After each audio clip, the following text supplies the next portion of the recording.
7 தமிழ் 8 மணி செய்திகளுக்கு உங்களை வரவேற்பது நான் மகேஷ்.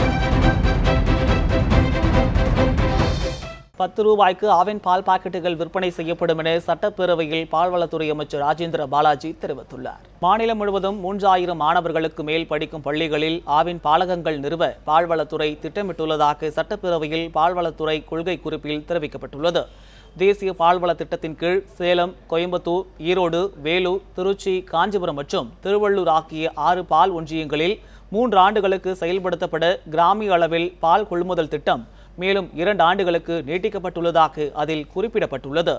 இந்த திட்டத்தின் கீழ் 14 பால் குளிர்விப்பான்கள், 279 தானியங்கி பால் சேகரிக்கும் கருவிகள், 1333 பால் கேன்கள் வழங்கப்பட்டுள்ளதாகவும் சட்டப்பேரவையில் பால்வளத்துறை கொள்கை விளக்க குறிப்பில் தெரிவிக்கப்பட்டுள்ளது.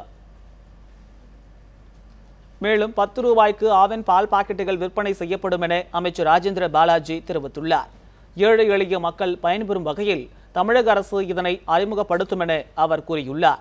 225 மில்லிமீட்டர் பாலில் கொழுப்பு 4.5%, இதர சத்துக்கள் 8.5% இருக்கும் என்றும் அமைச்சர் தெரிவித்துள்ளார்.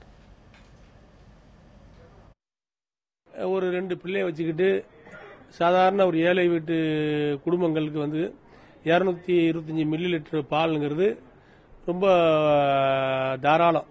அழகாக பால்லேயே டீ போட்டு சாப்பிடலாம். அவங்களுக்கு எந்த கஷ்டம் கிடையாது. அதிகமான பாலை 1 லிட்டர் பால் 1/2 லிட்டர் பால் வாங்கி அதிக காசை கொடுத்து பணத்தை கொடுத்து செலவழித்து அவங்களுக்கு வேஸ்ட் ஆகிறத விட அந்த 4-5 பேர் குடும்பம் உள்ளவங்களுக்கு காலையில் டீ போடுறதுக்கு இந்த 10 ரூபா பாக்கெட் பால் வாங்கினா அவங்களுக்கு ஒரு 20 ரூபா காசு லாபம். வறட்சி காரணமாக விலையில்லா கறவை மாடுகள் மற்றும் வெள்ளாடுகள் வழங்கும் திட்டம் 2016ஆம் ஆண்டு முதல் தற்காலிகமாக நிறுத்தி வைக்கப்பட்டுள்ளது. மேலும் நடப்பாண்டில் இந்த திட்டத்தின் கீழ் 12,000 பயனாளிகளுக்கு 12,000 கறவை பசுக்களும் 1,50,000 பயனாளிகளுக்கு 6 லட்சம் வெள்ளாடுகள் மற்றும் செம்மறி ஆடுகளும் வழங்க திட்டமிடப்பட்டிருந்தது. எனினும் போதிய அளவு மழை பெய்த பின்பு விலையில்லா ஆடுகள் வழங்கும் திட்டம் தொடர்ந்து செயல்படுத்தப்படும் என்றும் தமிழக அரசின் கொள்கை விளக்க குறிப்பில் தெரிவிக்கப்பட்டுள்ளது.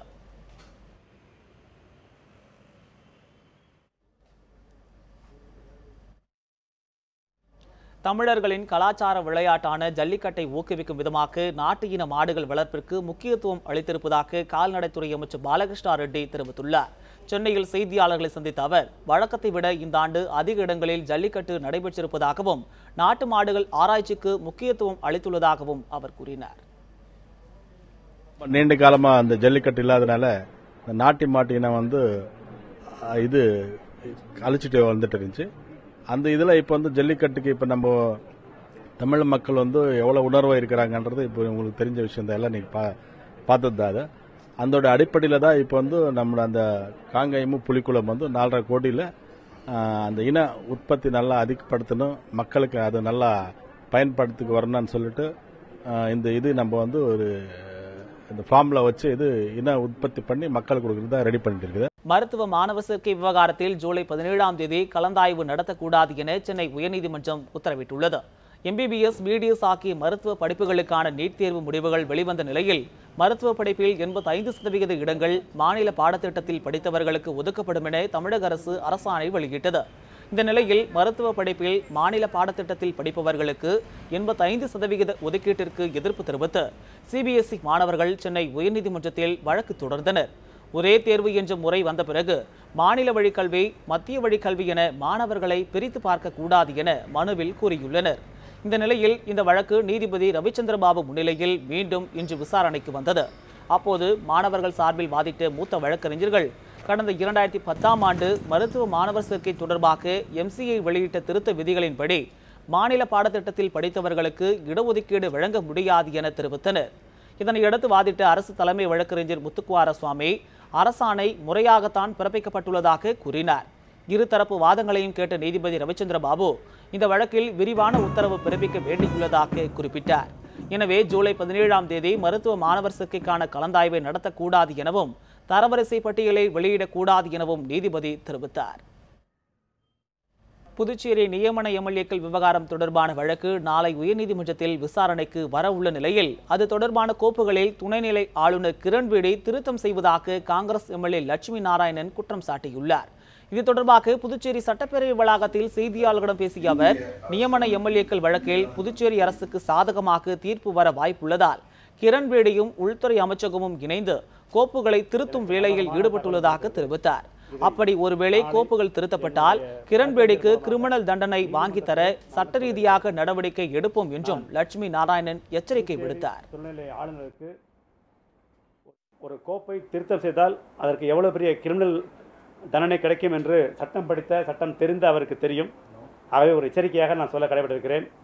எந்தவித மத்திய அரசோடு இணைந்து அல்லது இவர் சேர்ந்து எந்த விதமான கோப்பையும் வழக்கினுடைய தன்மையை மாற்றுவதற்காக எந்த ஒரு கோப்பையும் புதிதாக தயார் செய்வதோ அல்லது கோப்புகளை திருத்துவதோ என்று நடந்தால் அதற்கான தகுந்த ஆதாரங்களை நீதிமன்றத்திலே கொடுத்து அவர்களுக்கு தகுந்த தண்டனையை நாங்கள் வாங்கி தருவோம் என்று இந்த நேரத்தில் தகவலை ஒரு எச்சரிக்கையாக மேதகு துணைநிலை ஆளுநர் அவர்களுக்கு தெரிவிக்க கடமைப்பட்டிருக்கிறேன். வடசென்னை அனல்மின் நிலையத்திலிருந்து வெளியேற்றப்பட்டு கொட்டப்பட்ட சாம்பல் கழிவுகளை ஒரு வாரத்திற்குள் அப்புறப்படுத்தாவிட்டால் அனல்மின் நிலைய 2 அலகுகளும் மூடப்படும் என தென்மண்டல தேசிய பசுமை தீர்ப்பாயம் எச்சரித்துள்ளது. சென்னை எண்ணூர் அருகே வடசென்னை அனல்மின் நிலையம் செயல்பட்டு வருகிறது. இதிலிருந்து உருவாக்கும் நிலக்கரி சாம்பலை தமிழ்நாடு மின் உற்பத்தி மற்றும் மின் பகிர்மான கழகம் அனல்மின் நிலையத்திற்கு அருகிலுள்ள பக்கிங்ஹாம் கால்வாய் மற்றும் கொசஸ்தலை ஆற்றில் கொட்டி வந்தனர். இதனை தடுக்க கோரி ரவிமாறன் என்பவர் பசுமை தீர்ப்பாயத்தில் வழக்கு தொடர்ந்தார். இந்த வழக்கு நீதிபதி ஜோதிமணி மற்றும் தொழில்நுட்ப உறுப்பினர் PS ராவ் முன்னிலையில் இன்று விசாரணைக்கு வந்தது. அப்போது வடசென்னை முழுவதும் பக்கிங்ஹாம் கால்வாய், கொசஸ்தலை ஆற்றில் சாம்பல் கொட்டப்பட்ட இடங்களை மனுதாரர் தரப்பு வழக்கறிஞர் யோகேஸ்வரன் திரையிட்டு காண்பித்தார். இதனையடுத்து 1 வாரத்திற்குள் கழிவுகள் அகற்றப்பட வேண்டும் என்றும் தவறினால் அதன் 2 அலகுகளை மூட உத்தரவிடப்படும் என்றும் நீதிபதிகள் தெரிவித்தனர்.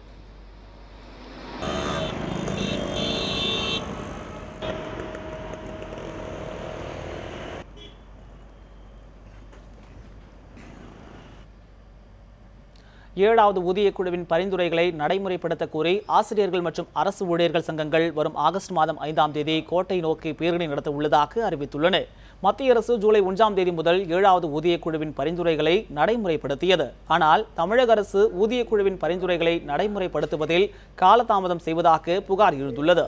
இதனால் தமிழகத்தில் உள்ள 10 லட்சம் அரசு பணியாளர்கள் மற்றும் ஆசிரியர்கள் பாதிக்கப்பட்டுள்ளதாக கூறப்படுகிறது. இந்த நிலையில் ஜாக்டோ ஜியோ சங்கங்கள் கூட்டமைப்பின் அவசர ஆலோசனை கூட்டம் எழும்பூரில் இன்று நடைபெற்றது. இதனைத் தொடர்ந்து கோரிக்கையை நிறைவேற்றாத தமிழக அரசை கண்டித்து வரும் 18ஆம் தேதி அனைத்து மாவட்டங்களிலும் கண்டன ஆர்ப்பாட்டம் நடத்த உள்ளதாகவும் ஆகஸ்ட் 5ஆம் தேதி கோட்டை நோக்கி பேரணி நடத்தப் போவதாகவும் ஒருங்கிணைப்பாளர் கணேசன் தெரிவித்தார்.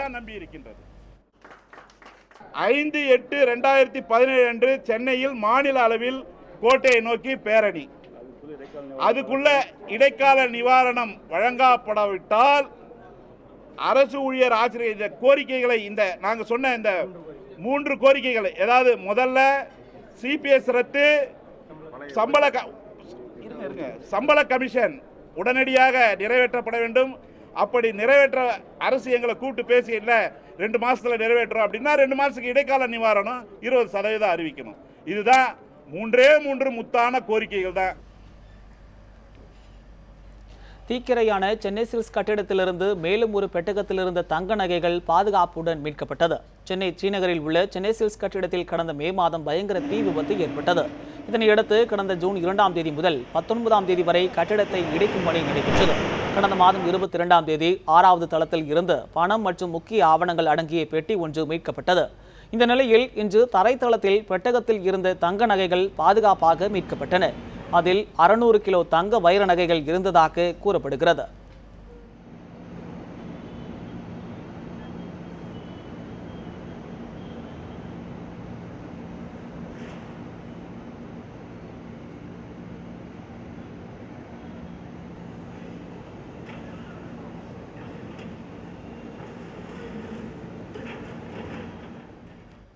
சென்னை உயர்நீதிமன்ற வளாகத்தில் செவிலியரை தாக்கிய வழக்கில் பெண் வன்கொடுமை சட்டத்தின் கீழ் உயர்நீதிமன்ற வழக்கறிஞர் கைது செய்யப்பட்டுள்ளார். சென்னை உயர்நீதிமன்ற வளாகத்தில் உள்ள அரசு மருத்துவமனையில் செவிலியராக பணிபுரியும் மகாலட்சுமியிடம் கடந்த 5ஆம் தேதி வழக்கறிஞர் சண்முகம் தகராறில் ஈடுபட்டுள்ளார். இதுகுறித்து மகாலட்சுமி சென்னை உயர்நீதிமன்ற வழக்கறிஞர் சங்க தலைவர் மோகனகிருஷ்ணனிடம் புகார் தெரிவித்தார். இதனால் ஆத்திரமடைந்த சண்முகம் தனது ஆதரவாளர்களுடன் மருத்துவமனைக்கு சென்று மகாலட்சுமியை தாக்கியுள்ளார்.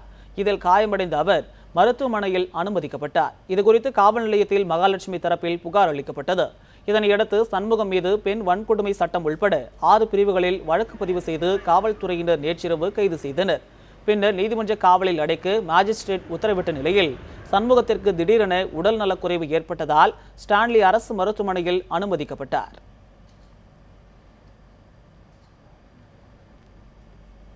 சென்னை கிண்டியில் ஆட்டோ ஓட்டுநர் வெட்டி கொலை செய்யப்பட்ட வழக்கில் 3 பேரை போலீசார் கைது செய்தனர். சென்னை கிண்டி மடுவாங்கரை மசூதி காலனியைச் சேர்ந்த ஆட்டோ ஓட்டுநர் மோகன், இவரது நண்பர்களான கார்த்திக் மற்றும் சந்திரசேகருடன் ஏற்பட்ட தகராறில் இருவரையும் மோகன் தாக்கியதாக கூறப்படுகிறது. கடந்த சில நாட்களுக்கு முன்பு மோகனுடன் கார்த்திக்கும் சந்திரசேகரும் மீண்டும் பழகினர். இந்த நிலையில் மோகனை பழிவாங்க திட்டமிட்ட இருவரும் கிண்டி குதிரை பயிற்சி மைதானத்திற்கு அழைத்து சென்று மது அருந்தியுள்ளனர். பின்னர் பாண்டியன் என்பவருடன் சேர்ந்து மோகனை கொலை செய்தனர். இதுகுறித்து வழக்கு பதிவு செய்த போலீசார் கொலையாளிகள் 3 பேரையும் கைது செய்தனர். முன்னாள் முதலமைச்சர் ஓ பன்னீர்செல்வத்திற்கு சொந்தமான கிணற்றை முற்றுகையிட்டு போராட்டத்தில் ஈடுபட்டவர்களை கைது செய்த காவல்துறையை கண்டித்து பெரியகுளம் அருகே வீடுகளில் கருப்பு கொடி ஏற்றி கிராம மக்கள் போராட்டத்தில் ஈடுபட்டனர். தேனி மாவட்டம் பெரியகுளம் அருகே உள்ள லட்சுமிபுரம் கிராமத்தில் கிராம மக்களின் குடிநீர் தேவையை பூர்த்தி செய்யும் கிணற்றின் அருகே முன்னாள் முதலமைச்சர் ஓ பன்னீர்செல்வத்தின் தோட்டத்தில் ராட்சத கிணறு அமைக்கப்பட்டதால் ஊர் கிணற்றில் நீர் வற்றியதாக கூறப்படுகிறது. இதன் காரணமாக ஓ பன்னீர்செல்வத்தின் தோட்டத்தில் உள்ள ராட்சத கிணற்றை முற்றுகையிட்டு லட்சுமிபுர கிராம மக்கள் போராட்டத்தில் ஈடுபட்டனர். இந்த போராட்டத்தில் ஈடுபட்ட ஆண்கள், பெண்கள் என 300க்கும் மேற்பட்டோரை காவல்துறையினர் கைது செய்தனர். இந்த நிலையில் போராட்டத்தில் பங்கு கொள்ளாத வயதான ஆண்கள், பெண்கள் என அனைவரையும் காவல்துறையினர் வீடுகளில் புகுந்து அத்துமீறி கைது செய்துள்ளனர். இதனை கண்டித்து தங்கள் வீடுகளில் கருப்பு கொடி கட்டி எதிர்ப்பு தெரிவித்துள்ள லட்சுமிபுரம் கிராம மக்கள் அத்துமீறி செயல்பட்ட காவல்துறையினர் மீது நடவடிக்கை எடுக்க வேண்டும் என வலியுறுத்தியுள்ளனர். வெளிநாடுகளில் இருந்து திருச்சி விமான நிலையத்திற்கு வரும் பயணிகளுக்கு ஜிகா வைரஸ் மருத்துவ பரிசோதனை இன்று முதல் தொடங்கியது. தமிழகத்தில் ஜிகா வைரஸால் ஒருவர் பாதிக்கப்பட்டிருப்பது கண்டறியப்பட்டுள்ள நிலையில் தமிழகம் முழுவதும் தீவிர பரிசோதனை நடைபெற்று வருகிறது. இதன் ஒரு பகுதியாக திருச்சி விமான நிலையத்திற்கு வெளிநாடுகளில் இருந்து வரும் பயணிகளிடம் ஜிகா வைரஸ் மருத்துவ பரிசோதனை தொடங்கியுள்ளது. 10 பேர் கொண்ட மருத்துவ குழுவினர் இந்த சோதனையில் ஈடுபட்டுள்ளனர். பரிசோதனையில் ஜிகா வைரஸ் பாதிப்பு இல்லை என்பது உறுதி செய்யப்பட்ட பிறகே விமான நிலையத்திலிருந்து வெளியேற பயணிகள் அனுமதிக்கப்பட்டுள்ளனர் என தெரிவிக்கப்பட்டுள்ளது.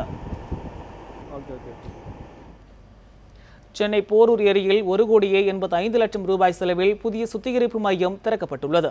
இந்த மையத்தில் நீரை தூய்மையாக்கும் துகள்கள் நிரப்பப்பட்டு 12 உயரழுத்த கலன்கள் அமைக்கப்பட்டுள்ளன. இங்கு சுத்திகரிக்கப்படும் நீர் ஏரியின் அருகே உள்ள வீராணம் பிரதான குழாயில் இணைக்கப்பட்டு ஆலந்தூர், வளசரவாக்கம், KK நகர் பகுதிகளுக்கு விநியோகம் செய்யப்பட உள்ளது.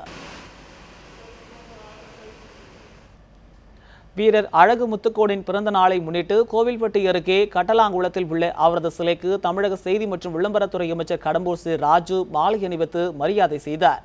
சுதந்திர போராட்ட வீரர் அழகு முத்துக்கோனின் 307வது பிறந்தநாள் விழா இன்று மாநிலம் முழுவதும் கொண்டாடப்படுகிறது. இதனை முன்னிட்டு தூத்துக்குடி மாவட்டம் கோவில்பட்டி அருகே உள்ள கட்டலாங்குளத்தில் அமைந்துள்ள அழகு முத்துக்கோன் மணிமண்டபத்தில் அமைந்துள்ள அவரது சிலைக்கு தமிழக செய்தி மற்றும் விளம்பரத்துறை அமைச்சர் கடம்பூர் ராஜு மற்றும் மாவட்ட ஆட்சியர் வெங்கடேஷ் ஆகியோர் மாலை அணிவித்து மரியாதை செய்தனர். இத்துடன் இந்த செய்தி அறிக்கை நிறைவடைந்தன. மேலும் பல அண்மை செய்திகளுக்கு தொடர்ந்து இணைந்திருங்கள் நியூஸ் 7 தமிழுடன்.